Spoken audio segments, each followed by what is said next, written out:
Ang tabang alang sa mga tumutuo.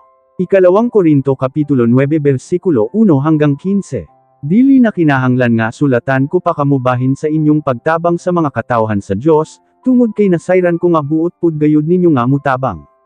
Gipa si Garbo ko pagani kamo sa mga taga Macedonia. Nag-ingon ako kanila nga kamo diha sa Akaya andam na nga mutabang sukad pa sa miaging tuig. Sa pagkadungog nila ni Adto, natandog gayud ang kadaghanan kanila sa paghatag. Busagi pauna ko diha sila Tito aron matabangan kamo sa pagpangandam sa inyong hinabang aron mapamatud-an ang among pagpasigarbo mahitungod kaninyo nga andam na kamo. Kay basan kon adunay mga taga Macedonia nga muuban sa akong pag-anha diha ug makita nila nga wala pa man di ay kamo makaandam sa inyong ihatag. Kon mao kini ang mahita bumawlawan kami, kay gipasigarbo namo kamo tungod kay dako ang among pagsalig kaninyo. Ug labaw pa kamong maulawan. Busa nakahuna-huna ako nga kinahanglan kung dasigon kini nga mga igsuon nga muuna diha aron nga sa dili pa ako moabot, matigom na nila ang inyong gisaad nga hinabang. Sa ingon ni ini nga pamaagi mapamatud-an nga naghatag kamo tungod kay gusto ninyo ug dili tungod kay napugos lang kamo. Hinumdumi ninyo kini, ang panigingnan sa atong paghatag sama sa pagpugas. Kon gamay lang ang atong binhi nga gipugas, gamay lang usab ang atong maani.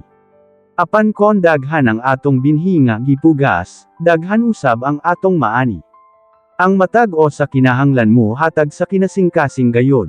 Dili nga mapugos lang o bugat sa buot, kay gihigugma sa Dios ang mga naghatag nga malipayon. Ug ang Dios makahatag kaninyo labaw pa sa inyong gikinahanglan, aron dili kamo kulangon ug kanunay kamong makatabang sa uban. Sumala sa giingon sa kasulatan, nang hatag siya sa mga nanginahanglan, kining matarong niya nga binuhatan dili gayud hikalimtan bisan kanusa.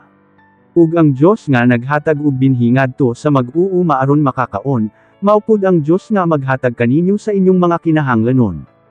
Ug sa ingon ni ini magdugang pagayod ang inyong pagtabang sa uban. Panalanginan niya kamo sa madagayaon gayod aron makatabang kamo kanunay sa uban. Ug daghan ang magpasalamat sa Dios tungod sa inyong hinabang nga gipadala pinaagi kanamo. Tungod sa inyong paghatag, dili lang matabangan ang mga katawhan sa Dios sa ilang mga panginahanglan, kundi pinaagi pud ni ini daghan ang magpasalamat sa Dios. Kay ang inyong pagtabang nagpamatuod nga matinumanen kamo sa inyong gituuhan nga maayong balita mahitungod kang Kristo. Ug tungod sa inyong pagtabang kanila og sa uban, dayigon nila ang Dios. Mag-ampo sila alang kaninyo uban sa gugma tungod sa dili matupngan nga grasya sa Dios kaninyo.